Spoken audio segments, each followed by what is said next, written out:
Okay, part 2 na tayo, no? Top 5 eschatology beliefs ng Full Grace. Naakala natin ay doctrine, pero speculation lang pala. Napag-aralan natin sa part 1 at nakabuo tayo ng notes na ang speculation ay maraming synonyms. Synonyms na pareho po yung kahulugan. Patayin din po natin na-research yan via internet, Wikipedia at iba pang online dictionaries. Kaya nakabuo tayo ng ganitong notes sa part 1. Una, ang speculation ay belief o paniniwala. It refers also sa pananampalataya. Ang sabi nga ni Pastor Jimmy, ito daw ay umaasa. O sa madaling salita, faith. Naniniwala ka, pinaniniwalaan mo. Remember, ang faith ay walang scientificong paliwanag ang faith. Walang ebidensya ang faith. Ang faith po ay haka-haka lamang. Kasi nga, wala kang ebidensya. Pero naniniwala at nananampalataya ka. Kasi ang faith ay individual belief. Naniniwala ka pero walang ebidensya. Isa ritong idea, hula o pagbabaka sakali. At ang malupit pa nito, ito po ay theory. Kasi kapag po ay theory, this is a consist of studies, pinagtagpi-tagping impormasyon na mula din naman sa Biblia. Kaya ang theory at speculation ay synonyms. At natalakay na po natin to sa part 1. Ito ay base po sa mga encyclopedia, no? At syempre, gamitan na lang ng common sense. Ano ba ang speculation? Di ba puro theory lang yan? Puro collection of information lang yan ng truth. Pero truth. Ang doctrine naman na iba, ito ay dogmatic. Letra por letra makikita mo sa Biblia. Halimbawa, ang Espiritu ba ay Diyos? Meron po niyang verse, letra por letra, malinaw. Si Kristo ay Diyos, letra por letra, malinaw yan. Ang banal na Espiritu ay Diyos. Ang kaligtasan ay biyaya lamang sa pamamagitan ng pananampalataya. Letra por letra meron yan. Linaw. Lahat po yan ay doctrine. Letra por letra mo makikita mismo sa Biblia. Hindi siya theory, hindi siya speculation, kundi ito po ay letra por letra. Ngayon, dako na tayo sa panglima. Yung mga nakikinig sa akin sa YouTube, sige nga, saan sa Bible nyo na rapture muna bago mag 7 years of tribulation? Saan yan? Bigyan nyo ako ng matibay na verse. Hindi kayo dapat mag-speculate dahil sabi nyo nga walang speculation. Sige nga, saan sa Bible yan? Galit na galit kayo sa amin na wag mag-speculate. O sige nga, kayo nga, wag kayo mag-speculate. Saan sa Bible na rapture muna bago 7 years of tribulation? Di ba? Kaya ang problema kasi sa atin, we are using word against to other, pero hindi natin alam, you are using words against to yourself. I-upload ko sa YouTube to. Di ba? So, ano basehan natin? Kasi, kailangan mo mag-speculate. Wala naman kasi. Tsaka pangatlo, mga kapatid, saan sa Bible na 7 years ang tribulation? Ito pa. Saan sa Bible? Kahit speculation na rin. Sige. Saan sa Bible? Daniel 9:27. Bakit? May binanggit bang rapture doon? Daniel 9:27, may binanggit ba? Wala namang rapture doon eh.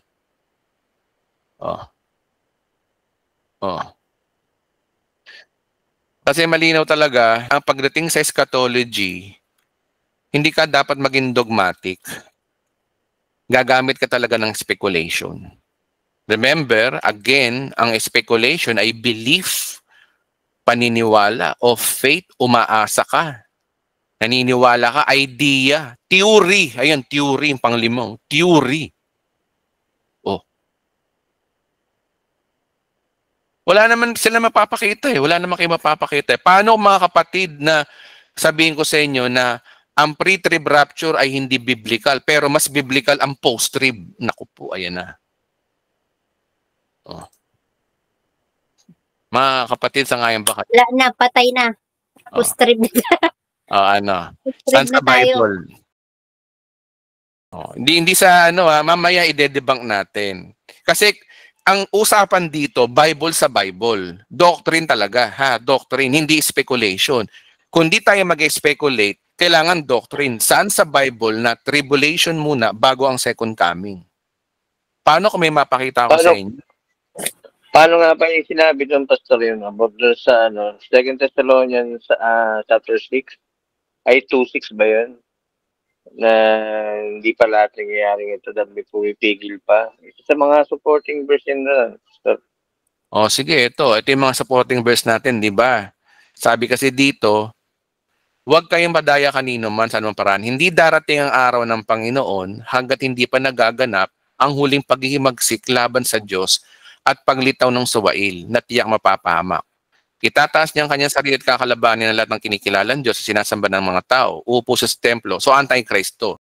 Sabi dito, hindi pa nga lamang mangyayari ito dahil may pumipigil pa. At alam nyo kung ano yun. Lilitaw ang suwail pagdating ng takdang panahon.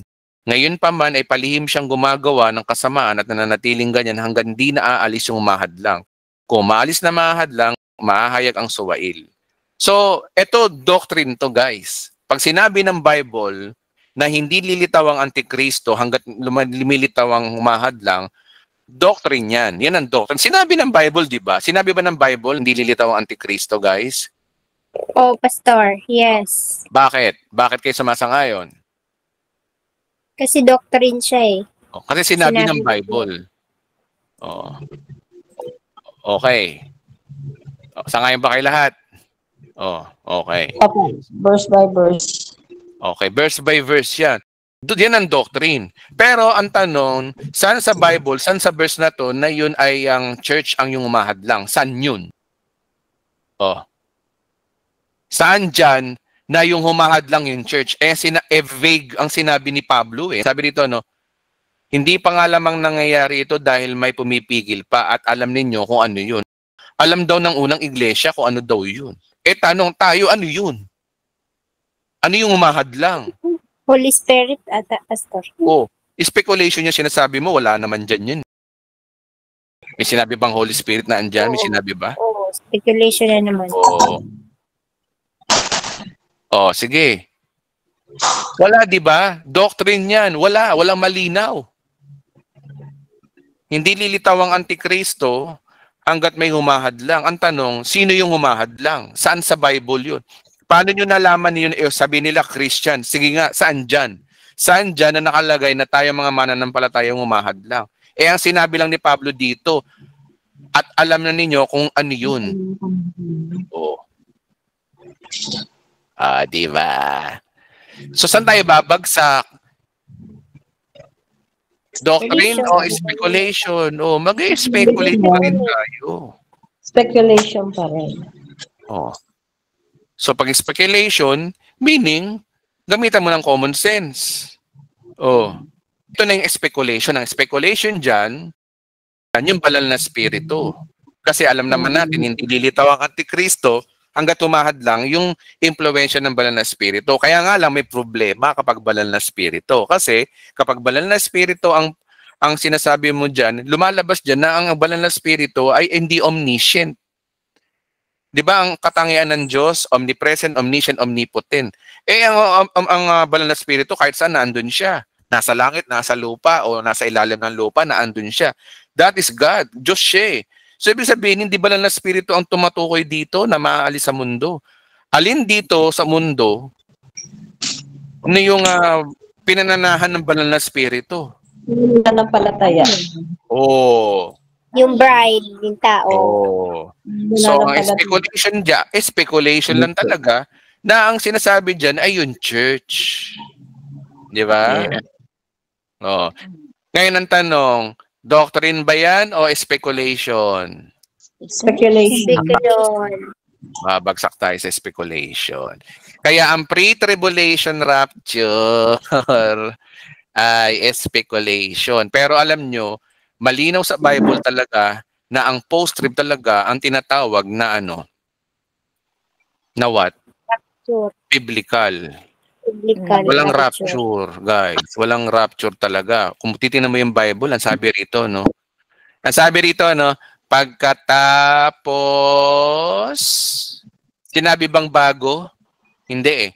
Pagkatapos ng kapighatian sa panahong iyon, magdidilim ang araw, hindi magliliwanag ang buwan, malalaglag mula sa langit at mayayanig ang kapangyarihan ng kalawakan. Pagkatapos, lilitaw sa langit ang tanda ng anak ng tao at mananangis ang lahat ng bansa. Makikita nila ang anak ng tao na nasa alapap at dumadating na may dakilang kapangyarihan at kadakilaan. Sa hudyat na malakas na tunog ng trompeta, susuguin niya ang mga anghel sa 4 na sulok ng daigdig at titipunin nila mga hinirang ng mula sa lahat ng dako. Ngayon ang tanong, paano natin nasabi na magkaiba ang rapture? Sabi kasi nila, ito yun, no? Paano natin masasabi na ang rapture ay second coming ay magkaiba? Paano nyo nasabi? Oh. Okay? Paano kung Pastor, hindi? Pastor, yung yung magnanangis, sabay 24. Lilitaw sa langit ang tanda ng anak na tao, tsaka magnanangis. Di ba yan yun sa sa Revelation na makita siya bago papasok sa Revelation 1 ata yun na makikita siya ng lahat ng mga pati nung tumusok sa kanya. Post-rib din. It telling us the second coming. Tama? Okay. Parang ganun. Okay. So, may laban ang post-trib. Ito pa guys, kikilabutan kayo sa papakita kong verse. Paano kung sabihin ko sa inyo na ang Thessalonica chapter 4:16, yung rapture na natin ay hindi pre-trib. Paano kung sabihin ko sa inyo na yun din ay second coming? Payag kayo? Depende talaga. Ayan na. Kasi pag inaral natin, aralin lahat naman natin. dito Pastor pwedeng Ang sabi kasi dito, sa araw na iyon, kasabay na ito yung rapture na sinasabi natin Sabi ni Pablo to. Okay? Sabi ni Pablo. Sa araw na iyon, kasabay na malakas sa utos ang tinig ng arkanghel, ang tunog ng trompeta ng Diyos, bababa ang Panginoon mula sa langit. So alam na natin ng verse na to Pagkatapos tayo naman buhay, ay sasalubungin ng Panginoon sa himpapawid. At makakapiling natin siya magpakailanman. Ang tanong, sabi, makakabinuhay at sasalubungin lang sa himpapawid. Hanggang himpapawid lang tayo. May sinabi ba dyan na pupunta tayo sa langit? Wala. Speculation na naman. Wala. Ito pa masakit. Chapter 5. Sabi dito mga kapatid, kailangang isulat ko pa sa inyo kung kailan magaganap ang mga bagay nito. Sapagkat alam ninyo na ang pagdating ng araw ng Panginoon. Patay na.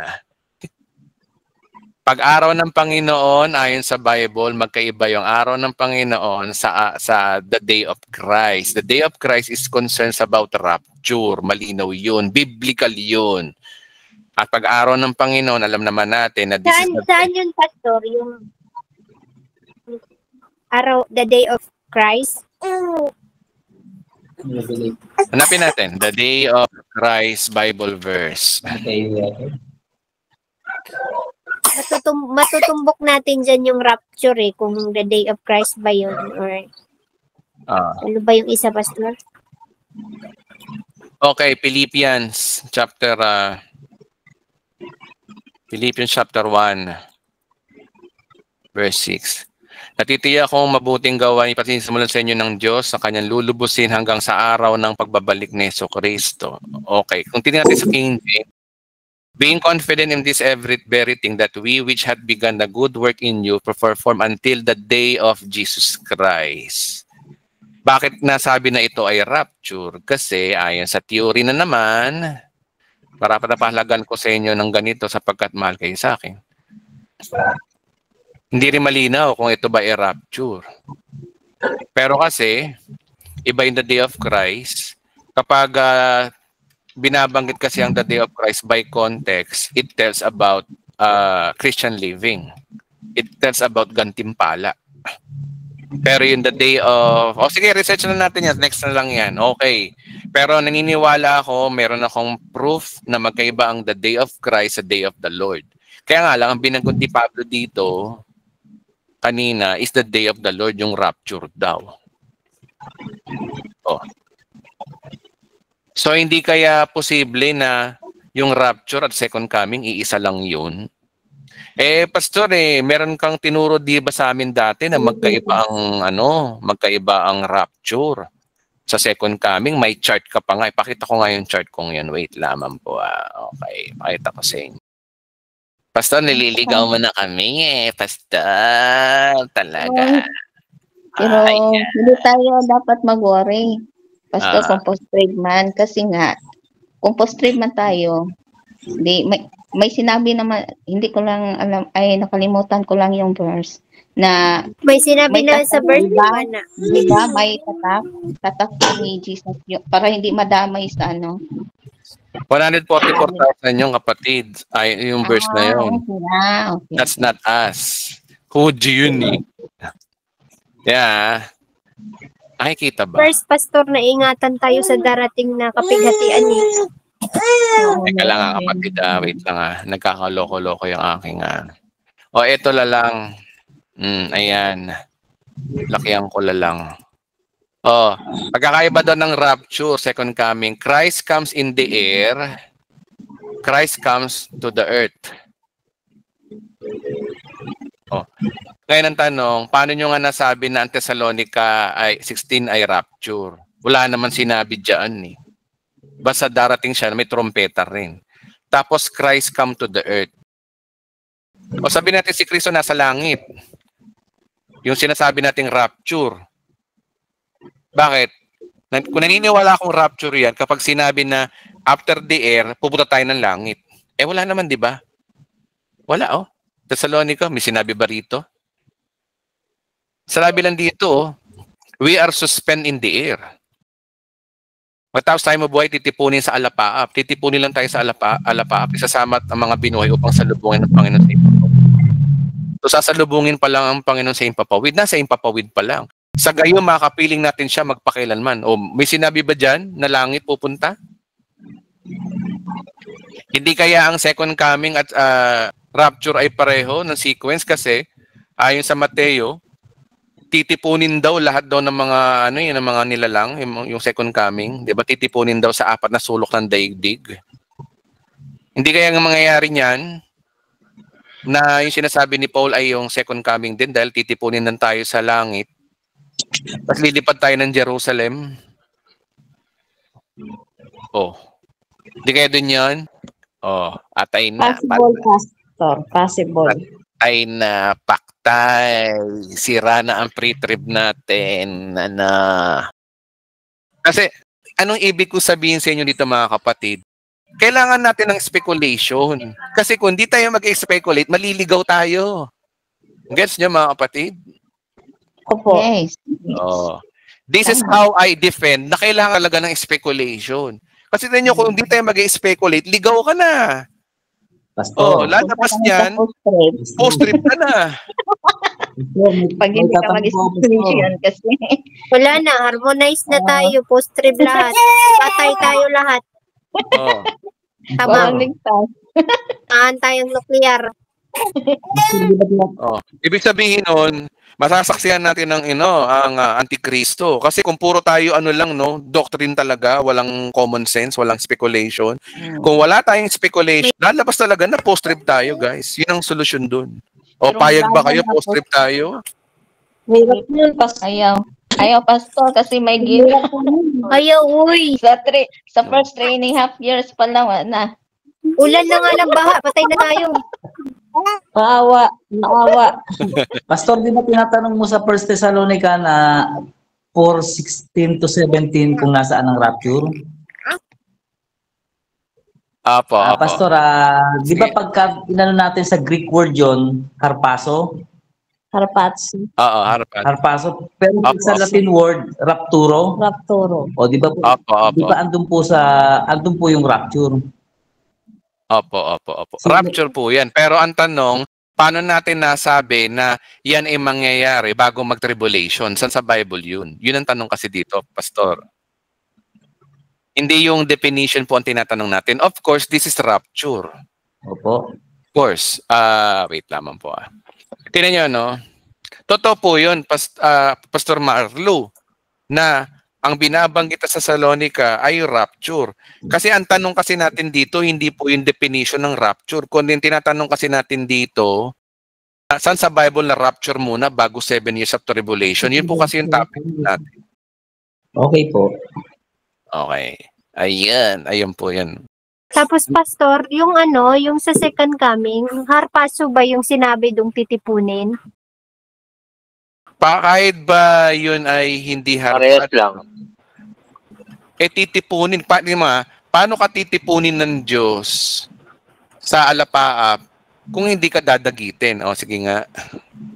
Kasi yung kay Tesalonica, kay Pablo, malinaw kasi doon na papalitan, di ba sa saan ba yun? Yung mystery na papalitan tayo ng katawan, di ba? Sabay ng pagtunog ng trompeta. So, malinaw doon na harpaso, di ba? Harpaso ba yun? Nung nandoon din? Pero mga kapatid, ang point ko dito, dapat doctrine tayo. Saan sa Bible na magra-rapture muna bago mag-tribulation? Wala, Pastor. Wala, di ba? Wala. Kung tayo, doctrine, post-trib talaga ang lumalabas. Pero, kung mag-doctrine tayo, post-trib. Guys, ang issue natin dito, hindi tayo dapat mag-speculate. Dapat dapat doctrine. Ngayon, kung doctrine tayo, dapat saan sa Bible na magra-rapture muna bago mag-tribulation. Pero ang linaw-linaw dito sa Mateo na yung pagdating ng ating Panginoon ay after ng tribulation. Kasi sabi rito na Mateo 24. Kahit ba ito'y sa mga Hudyo, world event to eh. Diba? Sabi rito, no? Ayan ang linaw, pagkatapos ng kapighatiang iyon. Yung second coming, pagkatapos ng kapighatiang iyon, ito yun, no? Immediately after the tribulation. Second coming na dating. Di ba? Yan ang biblical. Yung pagdating ng ating Panginoong Hesus, ang issue dito pagdating ng ating Panginoong Hesus. Ngayon, paano nyo nasabi na may rapture muna at mayroon pang second coming? Yun ang pagtatanggol natin dito. Kailangan by verse. Hindi kayo mag-speculate. Wala, Pastor. Di ba wala? Pero kung mag-speculate, Pastor, kaya kung makikipagdebate sa atin ang post-trib laban sa atin, talo tayo pag kapag fundamental doctrines, panalo sila. May verse sila eh. Ang laban lang natin is speculation. Sabi nga ng kabilang channel, wag daw tayo mag-speculate. Di lalabas niyan, post-trib tayo. Tapos, Pastor, yung dyan, di ba, same sila sa Thessalonica na titipunin. Di ba meron din dyan sa Mateo na titipunin? Ito yun, no? Same ba yun? Rapture din ba yun dyan? Sabi dito, sa hudyat na malakas ang tunog ng trompeta, may trompeta rin. Susuguin niya ang kanyang mga anghel sa 4 na sulok. At titipunin nila ang mga hinirang mula sa lahat ng dako.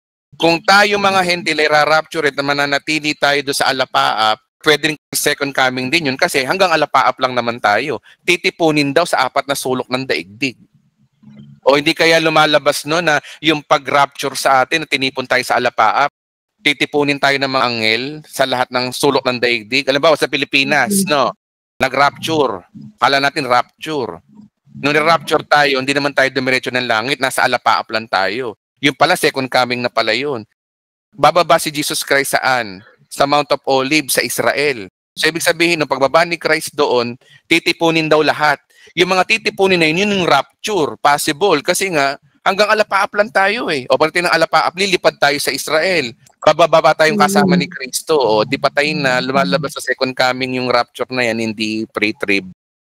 Yan yung nga, common sense. Halimbawa, ang paniniwala natin ay post-trib. Kasi ganito ang paniniwala ng post-trib. Ang sabihin doon, titipunin lang. Wala naman sinasabing akit tayo sa langit. Tapos, sa 24, ito yung second coming. Titipunin tayo sa lahat ng dako. O kung nasa Pilipinas ka, nandiyan ka lang sa taas ng Alapaap. Tama. Tapos bababa si Kristo. Dito papasok yung titipunin ng mga hinirang sa lahat ng dako. Di ba lahat ng dako, ano yun? 4 corners of the earth. O 4 na sulok ng daigdig. Titipunin lang tayo sa Alapaa para dalhin tayo sa Israel for second coming. O, patay na. Yun ang biblical.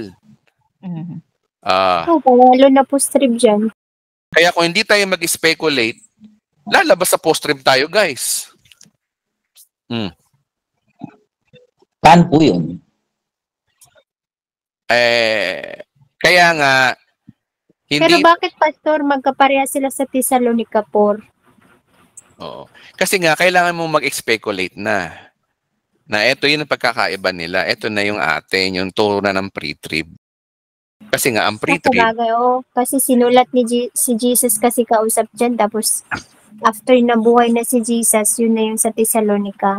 Oo. Kasi, kailangan talaga natin mag-speculate. Kaya ang big idea dito, hindi maiwasan ng speculation sa pag-aaral ng eschatology. Ayan, yun ang solusyon. Kasi kung hindi ka mag-speculate, lalabas din ang turo mo ay post-trib tayo. Kasi yun ang sinasabi ng Bible talaga eh.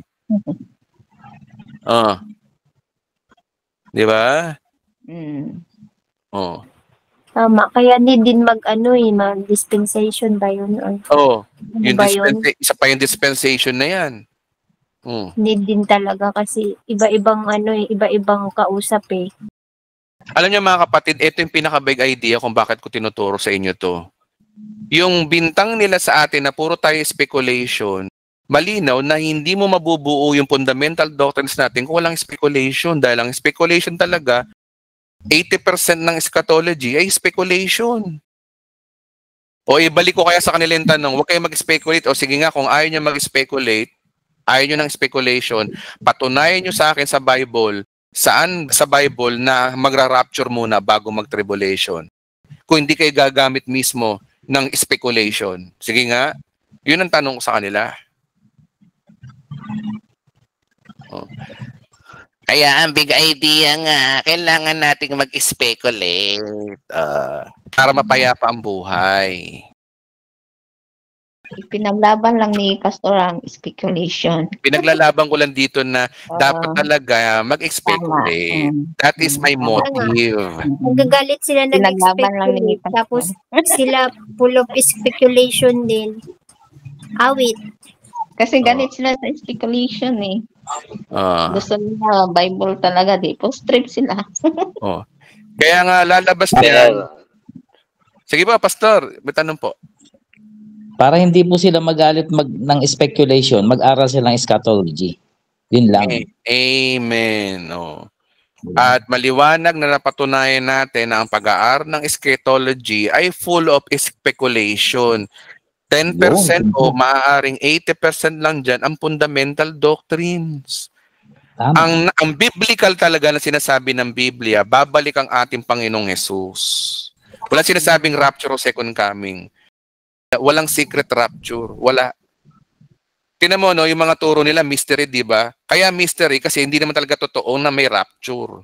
Kung babase tayo sa Bible, Tapos, eto pa, ang 1,000 taong paghahari ni Kristo ay literal.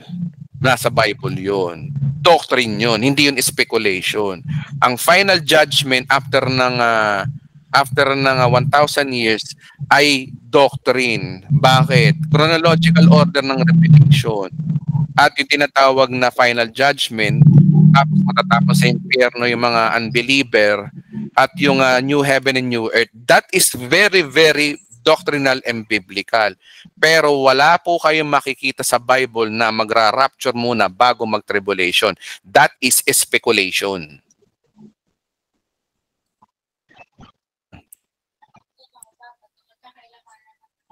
Pastor, excuse me po. Meron po bang nakalagay sa Bible ng peking kapayapaan?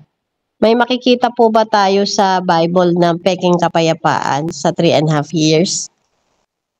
Fake, wala. Speculation lang yung. Speculation ulit. Okay. Wala po. Wala. So, I-research. Wala.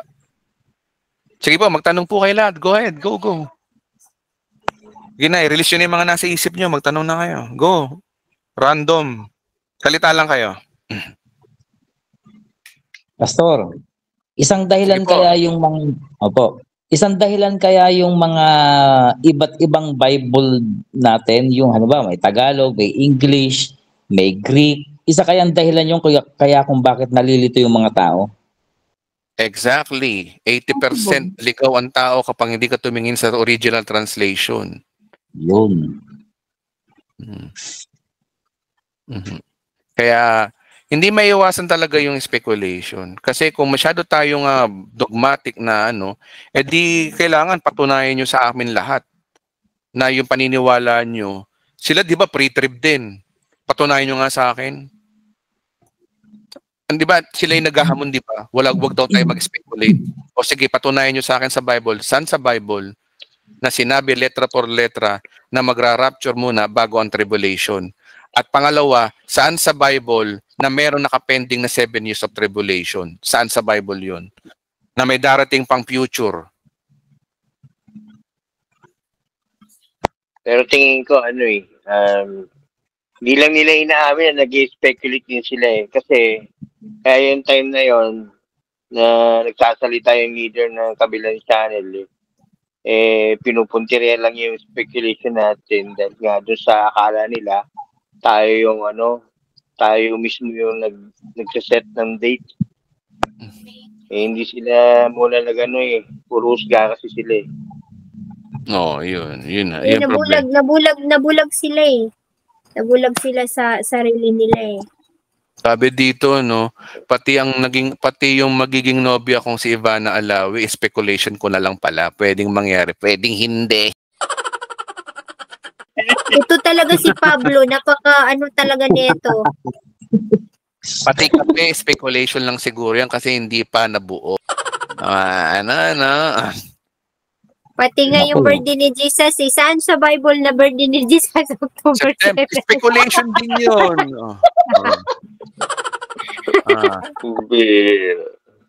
Kasi pag sinabing doctrine, letter por letra. Letra por letra dapat. Ang second coming of Christ na letra por letra, pagkatapos ng tribulation, yun ang second coming of Christ. Kaya lalabas niyan, kung hindi ka mag-speculate, lalabas niyan na post-trib tayong lahat dapat. Kasi biblical lang post-trib. Biblical talaga yun. Malaki ang laban nila. Gusto niyo bang mangyari yun? Biblical siya, Pastor, kung Hudyo ka. Kung Hudyo ka, talagang totoo post-trib. Pero the point is biblical. Ang goal natin dito, biblical dapat. Biblical. Kaya pag nakipagdebate tayo sa mga post-trib, talagang talo tayo kasi sila, saan sa Bible? Saan sa Bible? Puro sila ganun. Saan sa Bible? Layasan na lang natin. Yan na naman ang gawan mo ng katapusan ng mundo, post-trib. Wag na. Patay, lito lahat. Masisira naman ang credibility natin. Lahat na, wala na. Lahat na nag-unsubscribe. Ay na. Nag-unsubscribe na lahat. Sabihin na, kulto ka. Ganun na. Kuto ka na. Biblical naman. Katapusan ng kulto. Biblical. Wag naman, sayang naman yung income ni Pastor. Wala na nga yung trabaho eh. Mga kapatid. Papapostrib mo pa. Baka dyan, maging 1 million ang subscriber ni Pastor. Wala ka nang Pastor, puro na hater. Basher na lahat, tutira.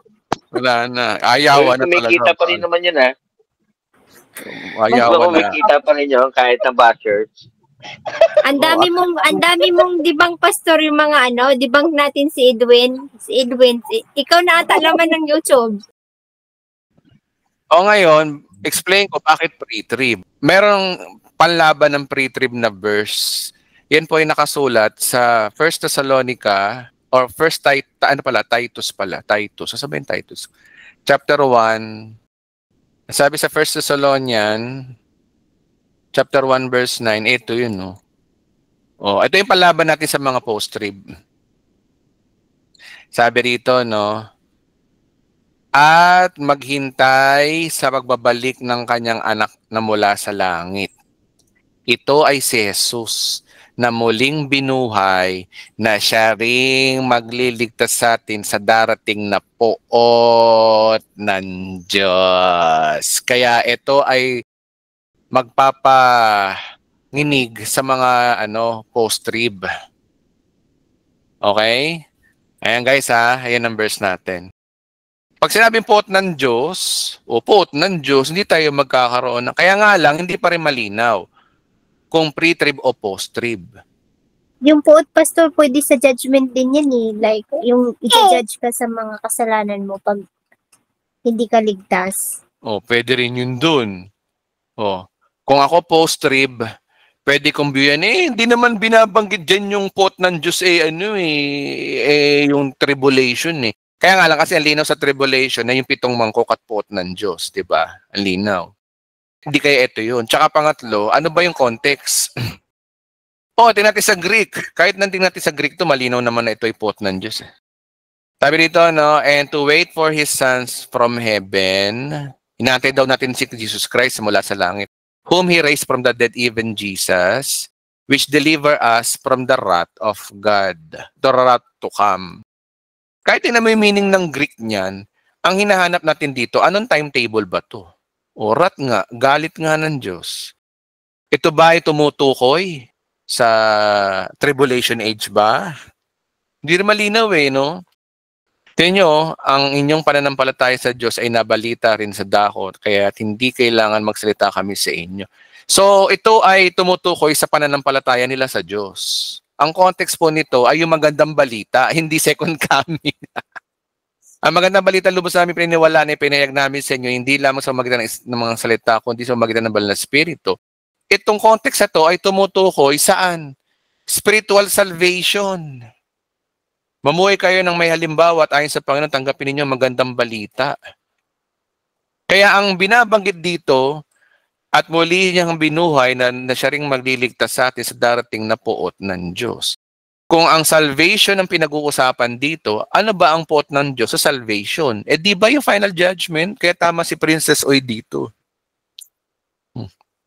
Hindi rin malinaw yung mga verse ng pre-trib natin.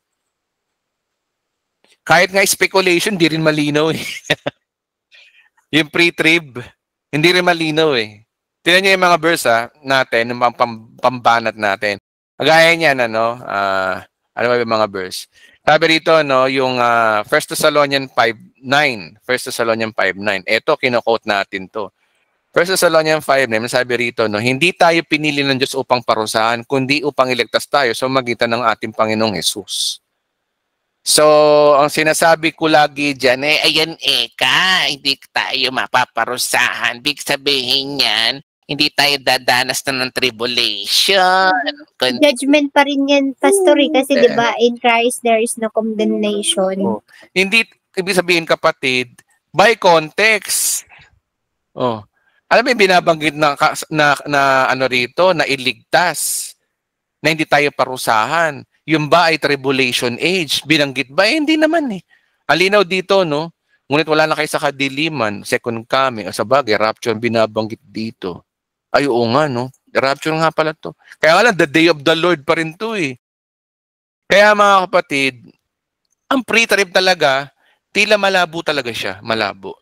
Ang gagawin mo lang talaga dyan, mag-speculate na, eto na lang, ganito na lang ang basihan natin. Ang basihan na lang natin dito, yung sinasabi mismo ni Pablo na yung may humahad lang. Tayo mga Kristiyano, yun yung unang point. Pangalawa, gamitan mo na lang ng common sense. Sa tingin nyo ba, kalooban ng Diyos na maghirap tayo during tribulation age? To 7 years of tribulation. Hindi. Hindi. Tsaka pangatlo mga kapatid, ito pa i-debunk natin sa pre-trib. Paano nyo nasabi yung 7 years na yan ay tribulation? Yung 7 years na natitira, ito. Paano nyo nasabi na ito'y tribulation? Itong natitirang 7 years. Sa bagay, kung gagamitan mo ng speculation, lumalabas niyan yung sinabi ni Christ, yung Mateo 24, na sinabi raw, pumunta daw tayo kay Daniel. Tapos yung Daniel pala yun ay yung 7 years. Speculation pa rin, pero tama. Oh, speculation ulit. Kaya puro speculation talaga mga kapatid. Ang eschatology halos. Bihira lang dyan talaga yung...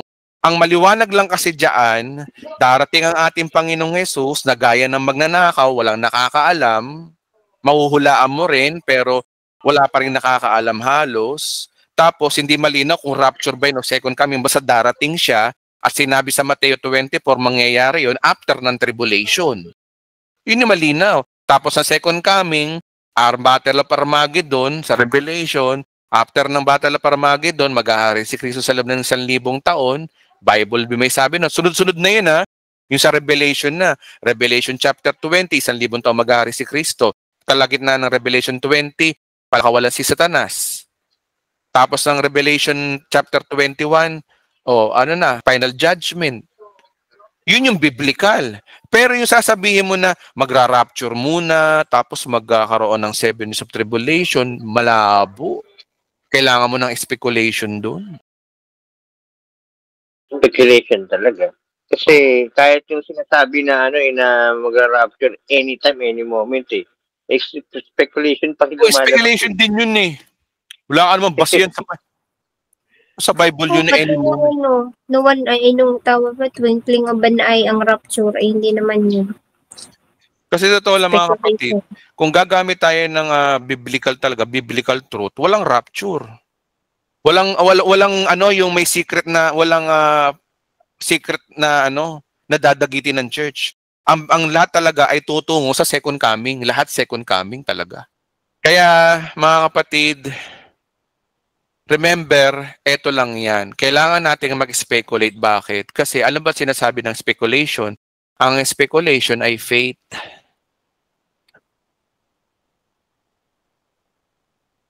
Faith. Speculation is belief, faith. Ang panalo lang natin talaga dito kung bakit naniniwala tayo na magra-rapture muna because of our faith. Pero kung Biblia at Biblia din lang, walang katuturan yung faith na yan na magra-rapture muna kung Biblia din lang. Pero dahil may pananampalataya tayo, umaasa tayo dahil sa faith. At saka yung pagtagpi-tagpi ng impormasyon, pagtagpi-tagpi ng theory. Hanggang doon lang talaga yun, faith. Kaya nga, faith is for the things that unseen. O di ba yun naman sinabi ni Kristo, mapalad ang mga niniwala sumasampalataya na hindi pa nakikita. Amen. Yun ang panlaban natin. Yun po yun talagang madalas na sinasabi ni Kristo eh. Kaya yung mga nakikinig sa akin, huwag tayong lait ang lait na puro kayo speculation. Dahil ang speculation is faith. Pananampalataya yun eh. Faith talaga. Okay? So, may tanong pa ba kayo mga kapatid? Pati ba yung flat earth, basta speculation pa rin? Amen. Ay, flat earth? Ang dami nun Ay, hindi Hindi guys, biblical yun. Ay, Diyos ko. Hindi Hindi.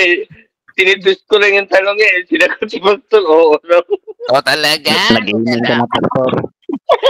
Nag-email ka na, Pastor. Pastor, yung anong komento mo about kay Uncle Trump? Wala pa yan, di pa yan. Maaring siya lang yung daan. Hindi pa siya si Uncle. Hindi pa yan. Speculation na naman kami. Hindi pa yan. Tandaan nyo guys, ito dapat ang senaryo. Guys, ito dapat ang senaryo. Dapat, merong isang pinuno na sikat na hawak niya ang world government. Hawak niya namumuno na siya sa world government, na siya'y makikipag-isa sa Israel, covenant. Walang malinaw kung ano yung covenant. Basta may covenant. Santa Bible. Yun. Di ba? Kasi nga bumabalik. Kalaban tayo ngayon, Pastor. Kalaban tayo ngayon. Nasaan? Saan sa Bible? Wala sa Bible. Panalo na. Di lahat tayo pre-trip, post-trip na tayo lahat post-trip. Masisira na yung mga research ni Rosie Kayanong yan. Mababaliwala yung pinaghirapang calculation ni si Rosie. Kaya pala hindi kumikibo eh. Nawala na yan nawala ng pag-asa yung pastor. Lagot ka talaga, pastor. Napapagod niya kakaano. Pero to guys, magkaisa na tayo. Pero guys, magkaisa na tayo. We should believe na dun sa sa pagkakilala natin sa Diyos. Ang sabi sa Bible talaga, ang Diyos kahit kailan ayaw niya tayo masasaktan. Kaya maniwala tayo na hindi loloobin ng Diyos na masama tayo sa tribulation na yan. Dahil nananampalataya tayo na ang Diyos, tayo ay charito, tayo pinagpalat, pinaburan, tayo anak ng Diyos, tayo ay kanyang bride. Kung pinaburan ka niya, bakit ka pa niya pahihirapan? Diba? Yun na lang yun. Whatever na sinasabi ng Bible, kung ayaw nyo ng speculation or what, the point is, ang pinakapanlaban natin dito, yung faith. Yun yung mga kapatid, yun na lang yun. Yung ang basehan na natin dito is faith. Na yung pagkakilala natin sa Diyos. Sa tingin mo ba, loloobin ng Diyos mangyari? Yun yung dapuan, samahan tayo ng the big one. Tanayan mo lang dito, common sense. Common sense lang. Biro mo na pinayaman ka ng Panginoon dito sa lupa, pinagpala ka, pero pagdating ng tribulation, papupuntahin ka niya doon. Ano yun? Tsaka hindi malabo yun, pastor, kasi sa Old Testament lagi siyang may kaligtasang inihanda ngayon pa kaya, di ba? So ang speculation natin diyan, now yung faith natin diyan, kung paano niligtas ng Diyos si Noah, kung paano niligtas ng Diyos si Abraham dong sa Sodom at Gomorrah, gayon din dito sa atin. Yung mga mahal niya, hindi niya pahihintulutan na mapahamak, kailangan niyang alisin yun. So doon na tayo gagana nun. At yun yung pinaglalaban natin. Pero tanggapin natin ang katotohanan, ang ideyang ito ay speculation lamang, faith lamang. Kaya wag natin laitin yung mga nag-i-speculate kasi yan ay faith. Para mo na rin nalalait na pinipintasan mo yung ibang tao na pananampalataya nila hindi mo ginagalang. Diba? Wala kang respeto doon sa paggalang ng pananampalataya ng iba. At yung pananampalataya naman ng iba, pareho mo rin. Hindi mo lang matanggap na speculate din yung sinasabi mo. Yun ang point doon.